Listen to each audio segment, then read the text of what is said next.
وَكَمْ أَهْلَكْنَا قَبْلَهُمْ مِنَ الْقُرُونِ۔ اللہ فرماتے ہیں میری زمین پہ عداوت نہ کرو، فساد نہ مچاؤ، قتل نہ کرو، خون نہ بہاؤ، ناحق لوگوں کا خون نہ بہاؤ۔ اللہ پاک کی زمین ہر روز صبح کو عرض کرتی الہی لوگ مجھ پہ زنا کر کے چلتے ہیں، بدماشی کر کے چلتے ہیں، اجازت دے میں لقمہ بنا کر نگل جاؤں۔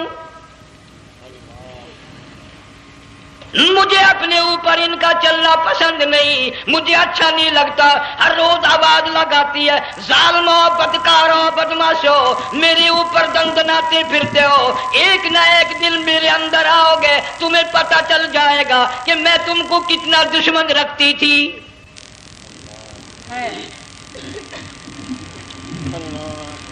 آج لوگ آزاد ہو گئے، جو کسی کی سمجھ میں آتا وہی بکتا ہے، جو سمجھ میں آتا وہی کرتا ہے، نہ کوئی راہ متعین رہی، نہ کوئی مسلک رہا، نہ کوئی بات رہی۔ جناب مدنی کریم صلی اللہ تعالی علیہ وسلم کا بڑا عظیم تر صحابی ہے، بہت بڑا جرنیل ہے، سیدنا معاذ ابن جبل رضی اللہ تعالی عنہ مدینے پاک میں بیمار ہے، آخری وقت ہے، دعا کرو اللہ ہم سب کو مدینے کی موت عطا فرمائے۔ بہت جلیل القدر صحابی ہے۔ علماء کرام نے لکھا ہے کہ جب موت کا وقت بالکل قریب آیا، معاذ بن جبل رضی اللہ تعالی عنہ نے رونا شروع کر دیا، رونے لگ گئے۔ علماء نے لکھا ہے اس وقت بھی مدینے پاک میں اب تک بھی یہ رواج ہے، جب کسی پہ نزع طاری ہو، سکرات طاری ہو، موت قریب ہو، جتنے پاس بیٹھے کھڑے ہوتے ہیں سارے اللہ کے قرآن کی تلاوت کرتے ہیں۔ صحابہ کرام آخری وقت میں قرآن مجید کی ہر وقت تلاوت کیا کرتے تھے، اس لیے حضور کریم صلی اللہ علیہ وسلم نے فرمایا قیامت کا دن ہوگا، اللہ پاک اعلان فرمائیں گے قرآن والے آگے آ جائیں۔ عرض کیا جائے گا قرآن والوں سے کون مراد ہے؟ حق تعالیٰ جل شانہ فرمائیں گے میں قرآن والا اس کو کہتا ہوں جو میرے قرآن سے عشق رکھتا تھا، پیار کرتا تھا، محبت کرتا تھا، اتنا پیار تھا آخری وقت تھا، ادھر موت کا جھٹکا لگا، ادھر میرا بندہ قرآن پڑھ رہا تھا، آج بھی اپنی قبر سے اٹھا میرا قرآن پڑھتا ہوا اٹھا، تم میدان حشر کا چکر لگاؤ، آج بھی ان کے منہ سے کستوری کی خوشبو آ رہی ہے۔ معاذ بن جبل رضی اللہ تعالیٰ عنہ قرآن مجید کی تلاوت فرماتے فرماتے رونے لگ گئے۔ کسی صحابی نے کہہ دیا موت سے ڈر کے رو رہے ہو، موت سے ڈر گئے؟ فرمایا نہیں۔ پھر کیوں روئے؟ صحابی کہتا ہے میرے دل کی تمنا میرے دل میں رہی، میری آرزو پوری نہ ہو سکی، میری حسرت پوری نہ ہوئی، میرا ذوق پورا نہ ہوا، میرا شوق پورا نہ ہوا۔ میری تمنا تھی گرمی کا موسم ہو، رمضان کا مہینہ ہو، میں روزہ دار ہوں، جہاد فی سبیل اللہ ہو، کفر اسلام کا مقابلہ ہو، میں کئی کافروں کو قتل کر دیتا، پھر کافر بھی اکٹھے ہو کر مجھ پہ ٹوٹ پڑتے، میرا ناک کاٹ لیتے، میری زبان کاٹ لیتے، میں اللہ کی حضور میں جاتا، اللہ مجھ سے پوچھتا معاذ دنیا سے کیا لایا؟ میں عرض کرتا الہی بولوں کیسے، زبان بھی تیری نام پہ کٹا کے آیا ہوں، اور روزہ رکھ کر آیا ہوں، نیت یہ ہے کہ تیرے محبوب کے حوض کوثر کے پانی سے روزہ افطار کروں گا۔ ان اللہ والوں کی یہ موت تھی۔ مالک بن دینار رحمت اللہ علیہ ایک عجیب نوجوان کا واقعہ تحریر فرماتے ہیں، گرمی تھی، دوپہر تھی، سورج اپنی شباب پہ تھا، بڑی سخت گرمی تھی، میں نے ایک نوجوان کو دیکھا، وہ پیروں سے معذور ہے، دونوں پیر نہیں ہیں، ہاتھوں کے بل زمین پہ گھسٹ گھسٹ کے چل رہا ہے، اور گلے میں کرتا بھی نہیں، سامان کوئی نہیں، سواری کوئی نہیں، کھانے پینے کا انتظام کوئی نہیں۔ مالک بن دینار رحمت اللہ علیہ فرماتے ہیں میں نے اس نوجوان سے پوچھا کہ تو کہاں سے چلا اس حالت میں؟ کہنے لگا میں بلخ بخارے سے چلا ہوں۔ تجھے یوں ہی ہاتھوں کے بل گھسٹتے چلتے کتنا عرصہ گزر گیا؟ نوجوان کہنے لگا اللہ والے 7 برس ختم ہو کر 8واں لگ چکا ہے۔ اس حالت میں کہ جی ہاں اسی حالت میں تیرا کھانا پینا. جوان کہنے لگا والذی ہوا یطعمنی ویسقین وَإِذَا مَرِضْتُ فَهُوَ يَشْفِينِ. اللہ ہی کھلاتا ہے, وہی پلاتا ہے, بیمار ہو جاتا ہوں وہی تندرستی عطا کرتا ہے. اور نوجوان دوپہر بڑی سخت ہے, گرمی بڑی سخت ہے, میرے یہاں دوپہر کو آرام کر لے, قیام کر لے, کچھ دیر ٹھہر جا, آج میرے یہاں قیام کر لے.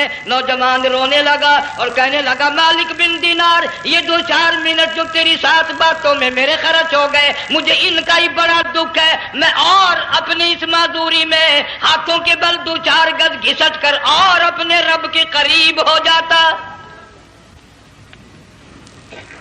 یہ جو تیری ساتھ بات کرنے میں تھوڑا سا وقت خرچ ہو گیا, مجھے اس کا ہی بڑا دکھ ہے. ارے تو تھک گیا ہوگا. جوان کہتا ہے تیرے دیوانے مگر چلنے سے رک سکتے نہیں, تیرے دیوانے مگر چلنے سے رک سکتے نہیں, پاؤں تھک جاتے ہیں دل ان کے کبھی تھکتے نہیں. میرے سامنے تھکنے کا نام نہ لو, میرے دل میں عشق کی آگ جلی ہوئی ہے, سوز و گداز کا سمندر طوفان برپا کر رہا ہے. میں نہیں تھکنا جانتا, میرے یہاں نیند کا سوال نہیں, آرام کا سوال نہیں, میں تو گھسٹ گھسٹ کر رب کے دربار میں حاضر ہوا چاہتا ہوں. پوچھا کہ جا کہاں رہے ہو؟ کہنے لگا بیت اللہ کی زیارت کے لیے چلا, روز رسول اللہ صلی اللہ علیہ وسلم کی زیارت کے لیے چلا. کھانا پینا کچھ نہیں کہ نہیں, بس کہ منتظر ہوں اس گھڑی کا کہ کب وہ وقت آئے اور کب میں جا کر یوں کہوں کہ اے مدینے کی مہاجر سبز گنبد کے مکی, اے مدینے کے مہاجر سبز گنبد کی مکی, عرش ہے تیرے قدم کے فیض سے یہ سرزمین. کب وہ وقت آئے, کب میں مدینے کی گلیوں کو دیکھوں, کب آب و ہوا کو دیکھوں, کب مدینے کی بہاروں کو دیکھوں, کب گنبد خضرا پہ میری نگاہ پڑے, میرے دل کی تسلی ہو جائے. عاشق لوگ یوں ہی کیا کرتے ہیں. دیہات کی ایک عورت آئی رسول اکرم صلی اللہ علیہ وسلم کی وفات شریف کے بعد اور آ کے کہنے لگی بہن عائشہ رضی اللہ تعالیٰ عنہا, میں نے سنا ہے سرکار کی وفات شریف ہو گئی, کیا کہاں دفن کیا کہ اس حجرے میں؟ کہنے لگی مجھے دروازہ کھول کر قبر کی زیارت تو کرا دے.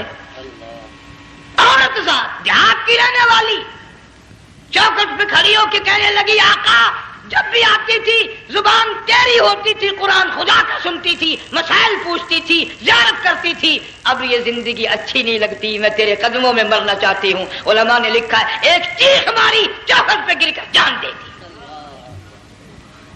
سبحان اللہ. مالک بن دینار رحمت اللہ علیہ فرماتے میں بھی اس سال حج کے لیے گیا, مینا میں میں نے دیکھا کہ بڑا مجمع لگا ہوا ہے ایک جگہ, تو میں بھی گیا کہ یہ لوگ کیوں اکٹھے ہیں. میں نے لوگوں میں سے جھانک کر دیکھا تو وہی نوجوان بیٹھا ہے جس کو میں نے دوپہر کے وقت دیکھا تھا.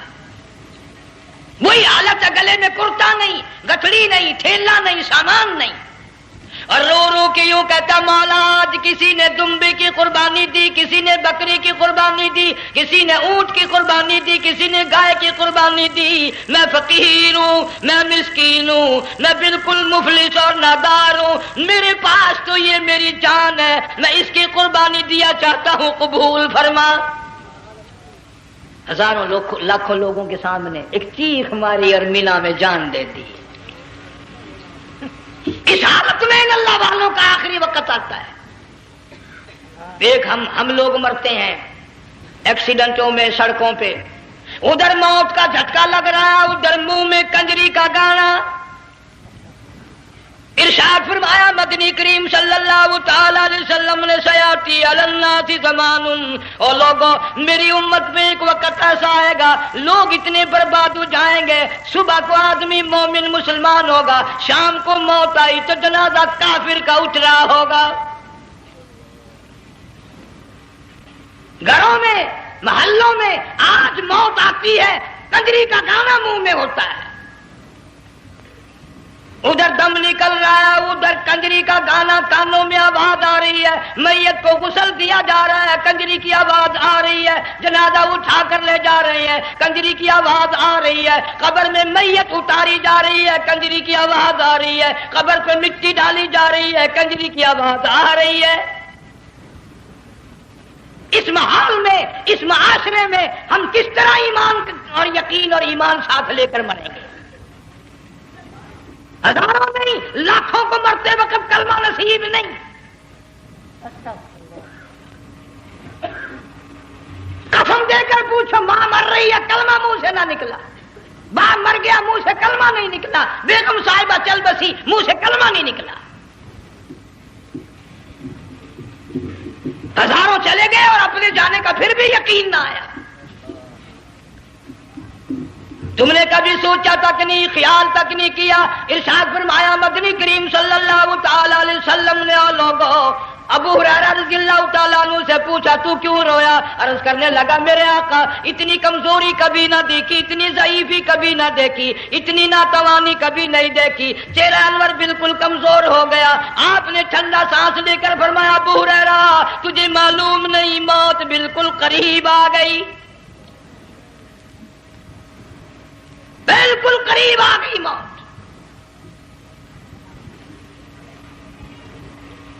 تیری ایک انگلی پکڑ کر اگر کوئی مروڑ دے کتنا دکھ ہوگا، درد ہوگا، ہائے ہائے ہائے۔ جنگ والوں کبھی تم نے سوچا نہیں 360 رگیں ٹوٹیں گی کیا حال بنے گا، اعضاء چھوٹیں گے، سر کے بالوں سے لے کر پیروں کے ناخنوں تک ہر جوڑ کو توڑ کے رکھ دیا جائے گا، وزیروں، سفیروں، امیروں، حسینوں، جمیلوں، تمام کے جوڑوں کو اکھاڑ کے رکھ دیا جاتا ہے۔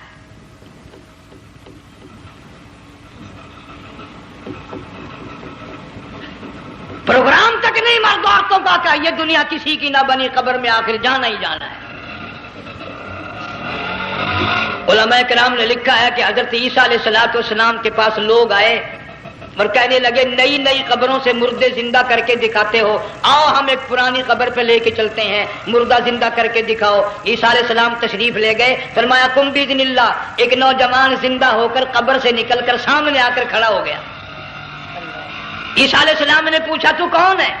وہ کہنے لگا میرا نام سام ہے، میں حضرت نوح علیہ السلام کا بیٹا ہوں۔ تو پیغمبر کا دماغ تو پیغمبر کا ہوتا ہے نا۔ فرمایا تجھے تو بڑا عرصہ قبر میں گزر گیا، کتنے ہزار سال قبر میں گزر گئے؟ کہ جی ہاں۔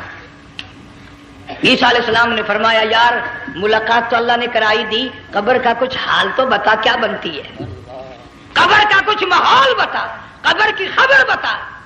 علماء کرام نے لکھا وہ نوجوان رونے لگا اور کہنے لگا عیسیٰ علیہ السلام تو قبر کی خبر پوچھتا ہے، قبر کا حال پوچھتا ہے، قبر کا ماحول پوچھتا ہے، قبر کا معاملہ مجھ سے پوچھتے ہو، آپ مجھ سے پہلے یہ کیوں نہیں پوچھتے کہ موت کا جھٹکا کتنا شدید ہے؟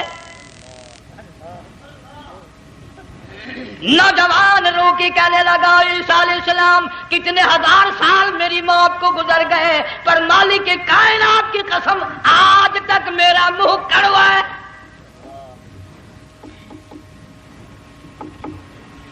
اس لیے جنگ والوں لمبی چوڑی بات کہنے کا وقت نہیں، حالات نہیں، میں تو تمہیں اتنا سا پیغام دینے آیا، کھانے پینے کا زمانہ ہے، میں جانتا ہوں تم کیلے کھاتے ہو، تمہیں کیلے کا ذائقہ معلوم ہے، امرود کا ذائقہ تم کو معلوم ہے، انار کا ذائقہ تمہیں معلوم ہے، انگور کا ذائقہ معلوم ہے، انناس کا ذائقہ معلوم ہے، آم کا ذائقہ معلوم ہے، ہزاروں پھلوں کے ذائقے تمہیں معلوم ہے، ہزاروں مٹھائیوں کے ذائقے تمہیں معلوم ہے، ہزاروں بیکری کی چیزوں کے ذائقے تمہیں معلوم ہے، ہزاروں شربتوں کے ذائقے معلوم ہے، پر تم نے جنگ والوں کبھی بھی قبرستان میں جا کر قبر والوں سے یہ نہیں پوچھا او قبر والوں ذرا بتاؤ تو صحیح موت کا ذائقہ کیسا ہے؟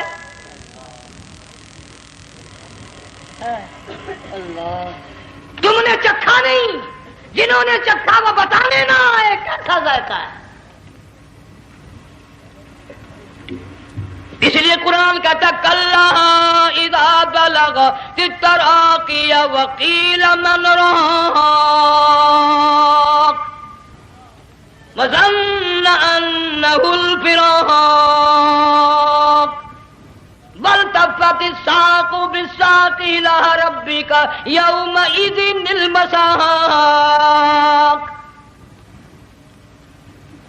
بادشاہ ہو، امیر ہو، وزیر ہو، فقیر ہو، غریب ہو، رگیں ٹوٹیں گی، موت آئے گی، اور جس کی آئی تمہیں معلوم نہیں کس طرح آئی، کس حال میں آئی.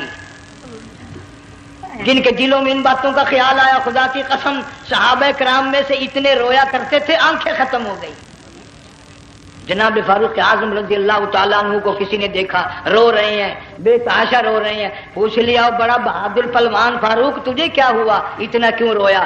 فرمانے لگے تمہیں معلوم نہیں قبر کا اندھیرا یاد آ گیا.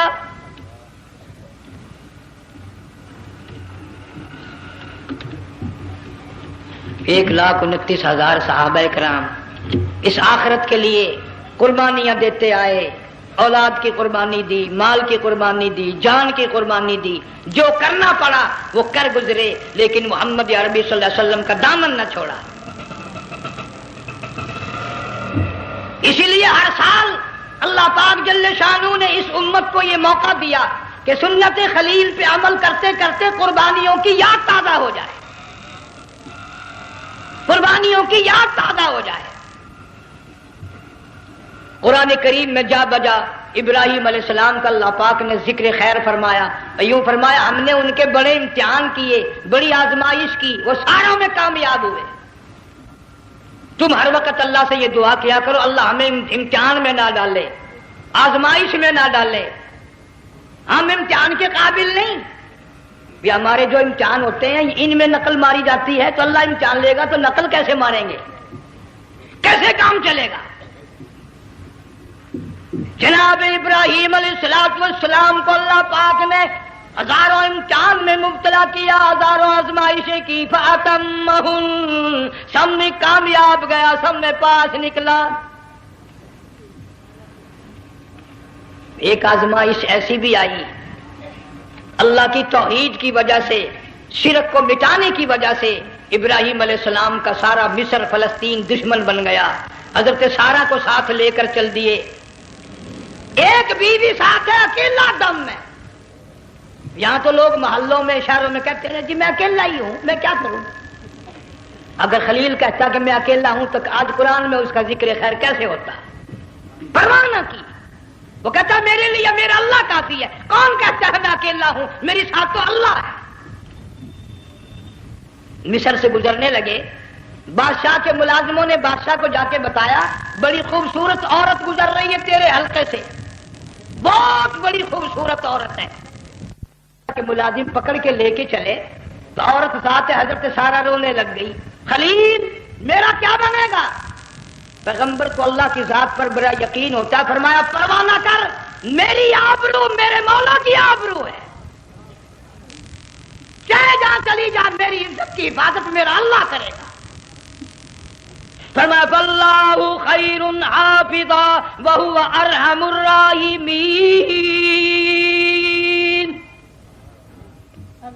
پرواہ نہ کر، میں اس کا پیغمبر ہوں، نبی ہوں، چیخا میں جلا اس کے لیے، سارے دکھ اٹھاتا ہوں اس کے لیے، میری عزت کی حفاظت وہی کرے گا.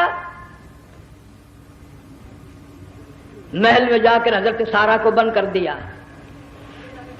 بادشاہ نے بلوایا ہے عزت لوٹنے کے لیے، بادشاہ نے پکڑوا کر منگوایا ہے آبرو برباد کرنے کے لیے.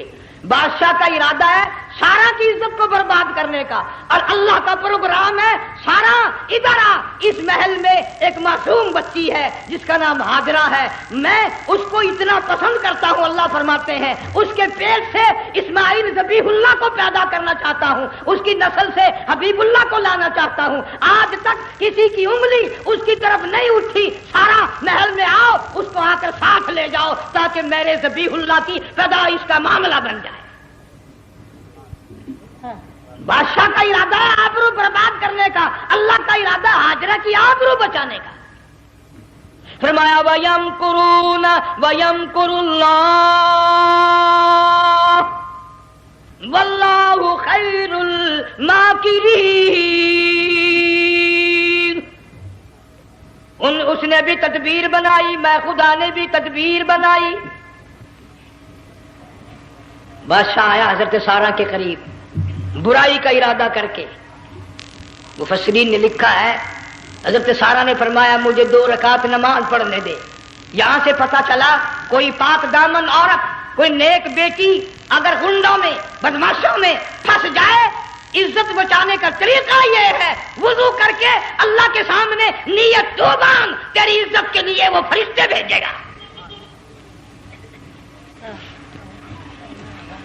علماء کرام نے لکھا ہے کہ ایک جہاز سمندر میں چل رہا ہے، طوفان آیا، جہاز تختہ تختہ ہو گیا، کچھ لوگ غرق ہو گئے، ڈوب گئے، کچھ تختوں پہ بہ کر کے چلنے لگے۔ ایک عورت گود میں بچہ ہے، ایک حبشی نوجوان دوسرے تختے پہ بیٹھا ہوا جاتا ہے۔ اس نے عورت اکیلی دیکھ کر اپنا تختہ چھوڑ دیا اور بدماشی کے ارادے سے عورت کے تختے پہ آ بیٹھا۔ تم جنگ والے سوچ رہے ہوگے کہ ڈوبتے وقت بھی باز نہ آئے، یہ سیلاب آتے ہیں لوگ بدماشیوں سے باز آئے؟ ڈوب گئے مگر باز نہ آئے، بغیرتی لوگ کرتے ہی رہے۔ علماء کرام نے لکھا حبشی نوجوان نے عورت کا بچہ چھینا سمندر میں پھینک دیا۔ عورت روئی اور کہنے لگی میرے اللہ، بیٹھی رہتی ہوں، عزت جاتی ہے، حرکت کرتی ہوں، ڈوب جاؤں گی۔ میں نے سنا ہے سمندر کی گہرائیوں سے تو نے یونس علیہ السلام کی سنی تھی، میں تو پانی کے اوپر بہ رہی ہوں، مولا میری آبرو بچا، میرا ایمان بچا، میری عزت بچا، تیرے سوا میری سننے والا کوئی نہیں، لا الہ الا انت سبحانک انی کنت من الظالمین۔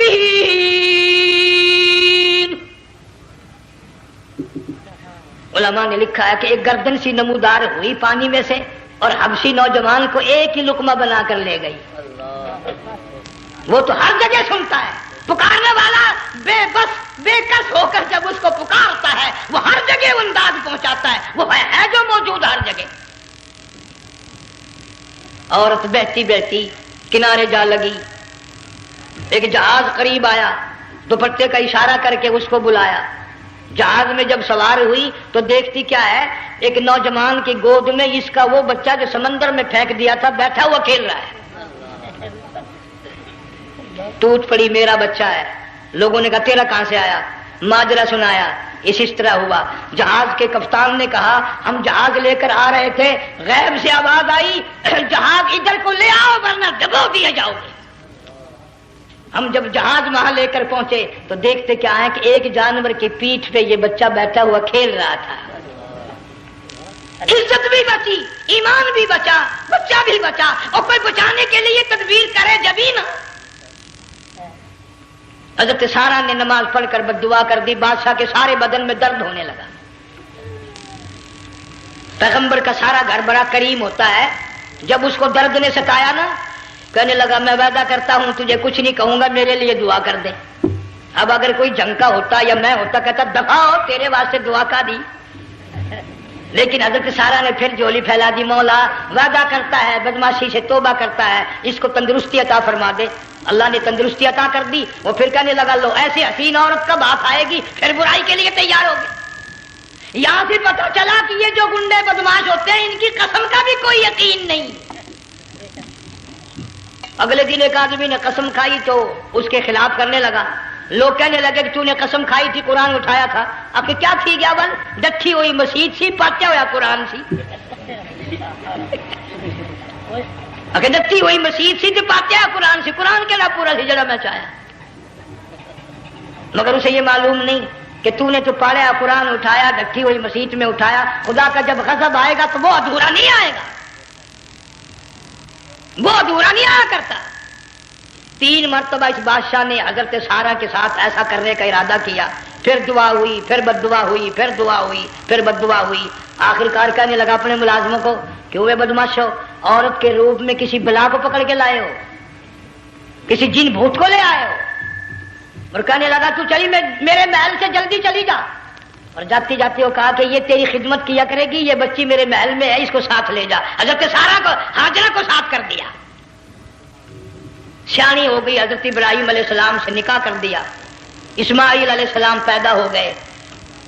اللہ میاں جب حضرت ابراہیم علیہ السلام چومتے ہیں، چاٹتے ہیں، ماتھے پہ بوسے دیتے ہیں، اٹھاتے ہیں، پیغمبر کا بیٹا، خود بھی نبی اور آل میں آنے والا نبی، کالی کملی والا صلی اللہ علیہ وسلم، کتنا حسین چہرہ ہوگا۔ اللہ میاں نے پھر آزما لیا، حکم دیا کہ اس ہاجرہ کو، اسماعیل کو، دونوں ماں بیٹوں کو وہاں چھوڑ کے آ جہاں سینکڑوں میل میں پانی کوئی نہیں، آدمی کوئی نہیں، رستہ کوئی نہیں، گھاس کوئی نہیں، پتا کوئی نہیں، جہاں بیت اللہ ہے یہاں کے بارے میں حکم دیا چھوڑ کے آ۔ اور اگر آپ کو نیند نہیں آئی تو مزہ آئے گا، اللہ نے یہی فرما دیا، بتانا نہیں ہے کہ میں نے حکم دیا ہے۔ خدا حافظ نبی نہیں کہتا اپنی بیوی کو۔ آج لوگ ہر بات میں کہہ دیتے ہیں ہمارے پیروں کو پتا کل کو کیا ہوگا، ہمارے فقیروں کو پتا ہے پرسوں کیا ہوگا۔ اور بڑی مدت کی بات ہے، یہی موسم تھا، چماسا گرمی تھی، انارکلی لاہور سے ہم کئی ساتھی گزر رہے تھے، فٹ پاتھ پہ بیٹھا ایک ملنگ، چاروں طرف لوگ کھڑے، بڑا مجمع، کافی دنوں کی تو بات ہو گئی، ہاتھوں کی لکیر دیکھ کر لوگوں کی تقدیر بتا رہا تھا۔ کسی کو کہتا تھا تجھے بڑی اونچی پوسٹ ملے گی، کسی کو کہتا تھا تیری شادی بڑی فرسٹ کلاس لیڈی سے ہوگی۔ وہ بابو تو کوڈا ہی ہو جاتا تھا، لیڈیوں پہ بڑے مرائے یہ لیڈے، کوئی کام نہیں، رات دن بس لیڈیوں کے پیچھے ہی پھرنا ہے۔ اللہ، میں نے اپنے ساتھیوں سے کہا، میں نے کہا میں بھی تقدیر پوچھتا ہوں اپنی۔ کہنے لگے شرارت ہو جائے گی، میں نے کہا ساری دنیا پر ہاتھ دکھا رہی ہے، کوئی شرارت نہیں، میرے ہاتھ میں شرارت ہے۔ 1 روپیہ لے رہا تھا وہ، میں بھی لوگوں میں گھساتا بھیڑ میں سے اوپر نیچے ہی ہوتا میں بھی پہنچ گیا، اور دونوں گھٹنے میں نے زمین پہ رکھ دیا، روپیہ ہاتھ میں، میں نے اس کے لے کر کہا، میں کہا ملنگ جی اگر اب دیکھا میری شادی ہو جائے گی کہ نہیں؟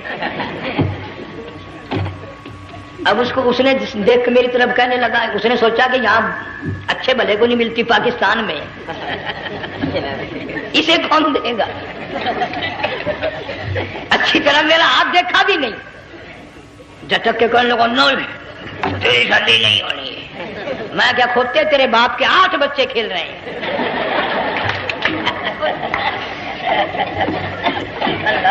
یوں ہی عقیدے بگڑ جاتے ہیں لوگ۔ ہمارے پیر کو پتا، فقیر کو پتا، کسی کو پتا نہیں ہے، کوئی نہیں جانتا۔ فرمایا وما تدری نفس ماذا تکسب غدا، کوئی نہیں جانتا کل کیا ہو جائے گا۔ وما تدری نفس بأی ارض تموت، کوئی نہیں جانتا زمین کے کس ٹکڑے پہ موت آئے گی۔ ان اللہ علیم خبیر، ایک اللہ کی ذات جانتی ہے۔ حضرت ہاجرہ اسماعیل علیہ السلام کو چھوڑ کر چل دیے، نہ خدا حافظ کہا، نہ کوئی تسلی دی، تھوڑی سی کھجوریں، تھوڑا سا پانی، ختم ہو گیا۔ ابراہیم علیہ السلام جب دور نکل گئے تو حضرت ہاجرہ نے دیکھا یہ تو چلے گئے، کھڑی ہو کر آواز دی، اے میرے ابراہیم۔ مڑ کر نہیں دیکھتے۔ جنگ والوں، اللہ کا پیغمبر اللہ کی اجازت کے بغیر اپنی بیوی کی طرف نہیں دیکھتا، گھر والی کی طرف نظر اٹھا کر نہیں دیکھتا۔ ایک تم ہو، چٹی داڑھی، بڑھیپا، کالے برقعے والی نظر آ جائے نا، آگے بھاگ کر بڑے نہیں آتے ہیں، کہاں جانا چاہتی ہیں آپ؟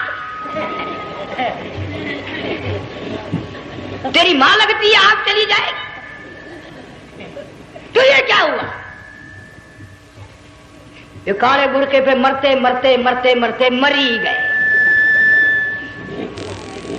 ایسا عجیب تماشا۔ وہ لاہور پلیٹ فارم پر پھر رہی تھی نا ایک لیڈی برقع اوڑے، آ گیا ایک لیڈا،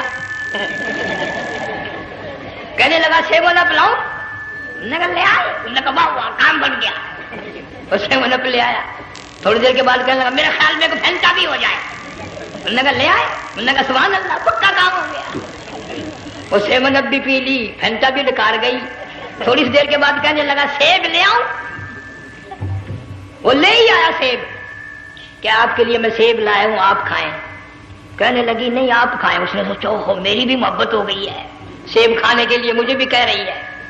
جب اس نے اصرار کیا نا کہ میں تو تیرے لیے لایا ہوں، کھا تو صحیح، کہنے لگی کیسے کھاؤں، میرے منہ میں دانت ہی نہیں ہے۔ اب پتا چلا اسے کہ صبح سے میں تو پرانے پپی کے پیچھے پھر رہا تھا۔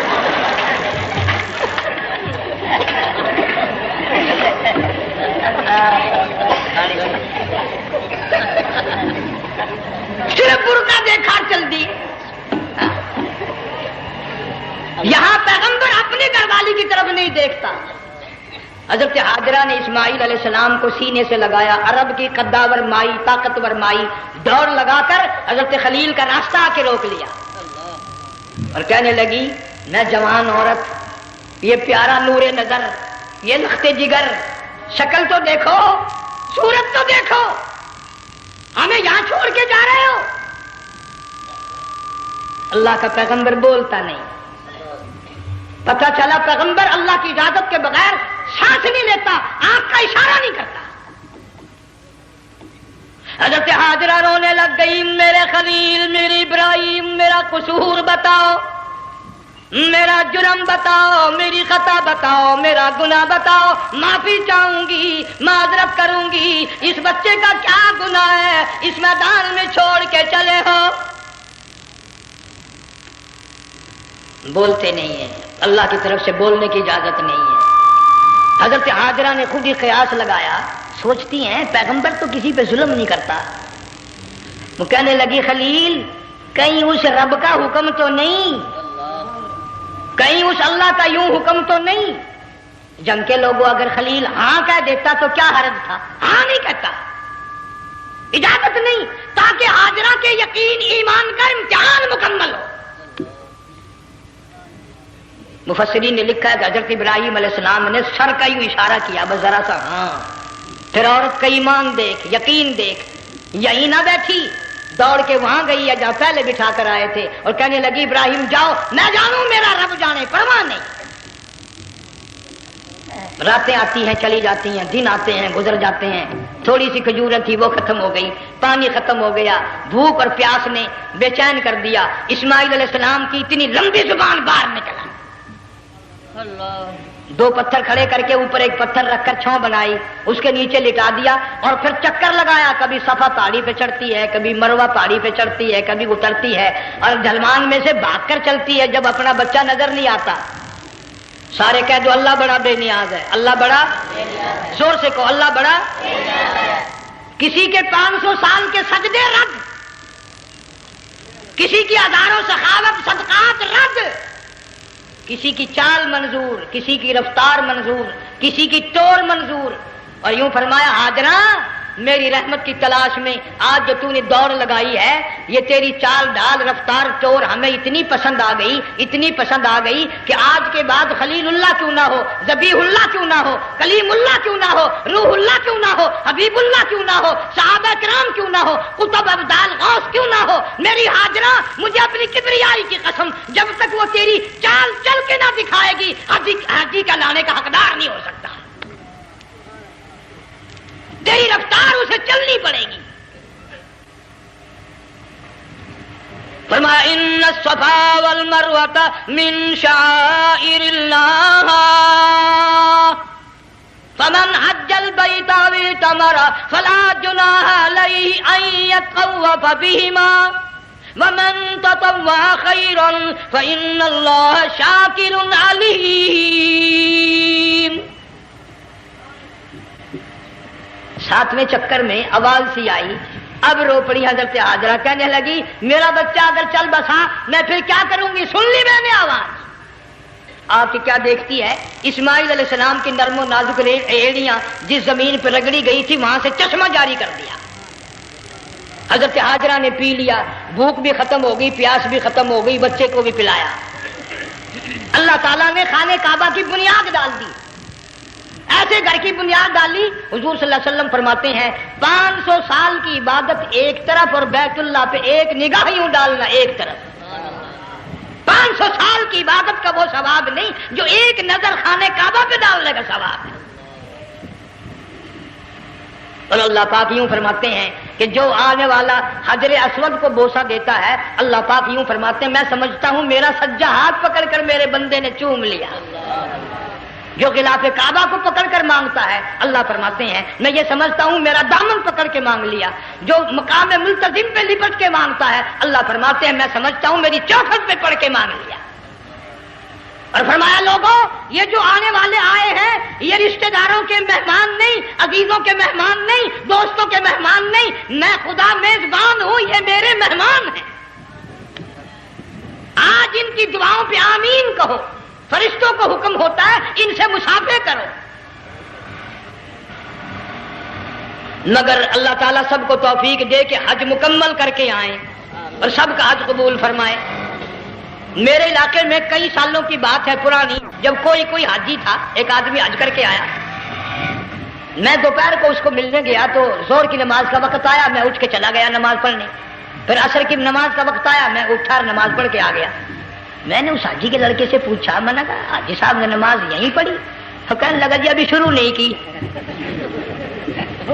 سفر کے تھکے ہوئے ہیں نا, 2-4 دن کے بعد شروع کریں گے. شکر ہے پہلے لوگ جھوٹ نہیں بولنا کرتے تھے. ہاں آج کل کا ہوتا نا تو وہ کہہ دیتا ہے جی یہ تو کئی وقت کی کتھی پڑھ کر بیٹھے ہیں. تو پھر مولوی تھا نا, میں بیٹھ گیا حاجی کے پاس. باتوں میں اس کو لے آیا, یہی میں نے کہا حاجی صاحب نماز نہیں پڑھی؟ کہنے لگا آپ ہی لوگوں سے سنا ہے کہ بیت اللہ میں جو ایک نماز پڑھے 1,00,000 کا ثواب ملتا ہے, مسجد نبی میں جو ایک نماز پڑھے 50,000 کا ثواب ملتا ہے. 4 مہینے پڑھ کے آیا, وہ حساب لگا لو.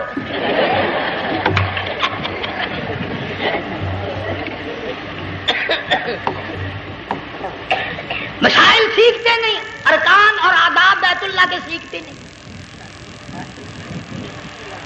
ڈی سی کے دفتر میں اگر جانا ہو کئیوں سے پوچھے کیسا جاؤں, کس طرح درخواست دوں, کیسے کہوں, کیسے کھڑا ہوں, کیسے بیٹھوں, کیا عرض کروں. اور اللہ کے دربار میں ہم جاتے ہیں اور سیکھ کرنے جاتے ہیں. یہ خوف نہیں کہ اگر بے ادبی ہوگی تو مارا جاؤں گا. اللہ تبارک و تعالیٰ جل شانہ نے اسماعیل علیہ السلام کی نرم و نازک ایڑیوں سے بنیاد ڈال کر خانہ کعبہ کی, اللہ نے ہمیں یہ کعبہ دیا, گناہوں کی معافی مانگنے کے لیے وہاں جاؤ, اللہ تبارک و تعالیٰ کے دربار میں حاضر ہو کر مانگنے کے لیے یہاں جاؤ. ارشاد فرمایا مدنی کریم صلی اللہ تعالی علیہ وسلم نے جو آدمی صحیح ارکان حج کے ادا کر کے واپس جاتا ہے اس طرح واپس آتا ہے گویا آج ہی ماں کے پیٹ سے پیدا ہوا. پہلے لوگ یوں ہی حج کیا کرتے تھے, یوں ہی قربانیاں کرتے تھے. اب تو ہر چیز کی لوگ آسانی تلاش کرتے ہیں. پچھلے بقرعید کے موقع پر ہمارے مسجد میں ایک آدمی مجھے کہنے لگا اگر کوئی غریب آدمی مرغی کی قربانی دے دے تو لگ جائے گی. میں نے کہا تو مکھی مار دے انشاءاللہ وہی لگ جائے گی. سارے کام ٹیڑھی ہو گئے, نیچے نیچے نیچے نیچے وہ چلے آ رہے. آج کل وہ ٹیڑھی بکرے بکری آئے ہوئے ہیں نا, کہیں تو قربانی کے لیے یا کندھے کو اٹھا کر لاوے. اب بتاؤ یہ گوشت بنتے گا یا کھاوے گا یا فریج میں رکھے گا, کیا کرے گا؟ بالکل کام بگڑ گیا. حضور صلی اللہ علیہ وسلم نے فرمایا قربانی کا جانور اچھا تلاش کر کے لاؤ, اس کے بدن پہ جتنے بال ہوتے ہیں اتنی نیکیاں لکھی جاتی ہیں. اور میرا موضوع نہیں, حضور صلی اللہ علیہ وسلم نے فرمایا کہ میں نے اللہ سے دعا کی تھی میری امت کا کیا بنے گا. پل صراط پہ سے گزرتے وقت اللہ تعالیٰ نے میری دعا کو قبول فرما کر یوں فرما دیا کہ تیری امت جو قربانی میں جانور ذبح کرے گی میں خدا پل صراط کے کنارے پر زندہ کر کے ان سب جانوروں کو سواریاں بنا کر پیش کر دوں گا. اس لیے بقرعید بالکل قریب آ گئی. ہر دین ایمان اسلام کے لیے قربانی کے لیے تیار رہو. زیادہ سے زیادہ مجھے آج کل فکر لگا ہوا ہے کہ اپنے گھروں کو میں نماز کا اہتمام کرو. آج حال یہ بنا ہوا ہے کہ اگر گھر والی کی گود میں موت آئی تو گھر والی بے نماز, دھی کی گود میں موت آئی دھی بے نماز, بہن کی جھولی میں موت آئی بہن بے نماز, بیٹے کی گود میں موت آئی بیٹا بے نماز, بھائی کی گود میں موت آئی بھائی بے نماز. ڈاکٹر کے ہاتھ میں موت آئی، ڈاکٹر بے نماز، کمپیوٹر کے ہاتھ میں موت آئی، کمپیوٹر بے نماز، نرس کے ہاتھ میں موت آئی، نرس بے نماز، تیرا کفن خرید کے لانے والا بے نماز، تیرے غسل کا پانی گرم کرنے والا بے نماز، تیری قبر کھودنے والے بے نماز، تیرا جنازہ اٹھانے والے بے نماز، تیری قبر پہ مٹی ڈالنے والے بے نماز۔ اگر تو نمازی بھی ہے، یہ اتنے چاروں طرف کے بے نماز تجھے جنت میں کب جانے دیں گے؟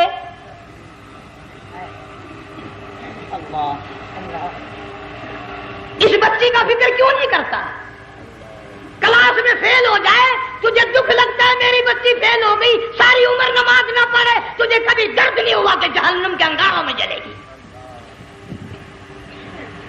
بیوی ایک دن تیرا کہنا نہ مانے آگ لگ جاتی ہے، ساری عمر نماز نہ پڑھے بے ایمان تجھے کبھی آگ نہیں لگی۔ اس گھر سے تیرا جنازہ نکلے گا، اس گھر سے تیری میت اٹھے گی جس گھر میں تو نے سارے بے نماز پیدا کر رکھے ہیں، سارے بے نماز اکٹھے کر رکھے ہیں، کس طرح ایمان کلمہ ساتھ لے کر جائے گا؟ اس لیے اپنے ماحول میں، اپنے گھر میں بچیوں کو، بہنوں کو پیار سے، محبت سے، بڑے عقیدت سے ان کو نمازی بنا، تاکہ مرنے کے بعد جب تیرا جو بیٹی بہن منہ دیکھنے آئے تو نمازی تو تیرا منہ دیکھنے آئے، تیرا منہ دیکھنے بھی سارے بے نمازی آئے، تجھے کیا فائدہ ہوگا؟ اللہ سبحانہ و تعالی ہم سب کو ہمارے گھر کے ماحول کو نمازی بنائے۔ مفتی صاحب اس دنیا فانی سے رخصت ہو گئے، تشریف لے گئے، جنگ سارا بے وارثہ ہو گیا۔ مفتی صاحب ہی کا مدرسہ ہے، یہ مفتی صاحب ہی کے بچے ہیں، ان بچوں کی سرپرستی کرو، ان کا اکرام کرو، ان کی عزت کرو، جامعہ حلیمیہ کی خدمت کرو۔ بقرہ عید کا موقع آ رہا ہے، وہ تو نہ جانے کس طریقے سے اپنا کام چلاتے تھے، ہزاروں لوگوں سے ان کے تعلقات تھے، یہ بچے ہیں، نیا کام ہے۔ اللہ سبحانہ و تعالی ہر خدمت گزار کو دو جہان میں سرخ روئی عطا فرمائے۔ بڑی اچھی اچھی کیسٹیں آپ کو یہاں سامنے سے ملیں گی اپنے گھر کا ماحول بنانے کے لیے۔ پیغمبر کی دعا سے پہلے نہ اٹھا کرو بھائی، ہائے ہائے، کوئی دنیا کا دین کا جس کو کوئی اللہ سے حاجت ہو بیٹھ جائے ایک منٹ کے لیے، درود شریف پڑھ کے دعا مانگو، اللہم صلی وسلم وبارک علی سیدنا و مولانا محمد وعلی آل سیدنا و مولانا محمد وبارک وسلم۔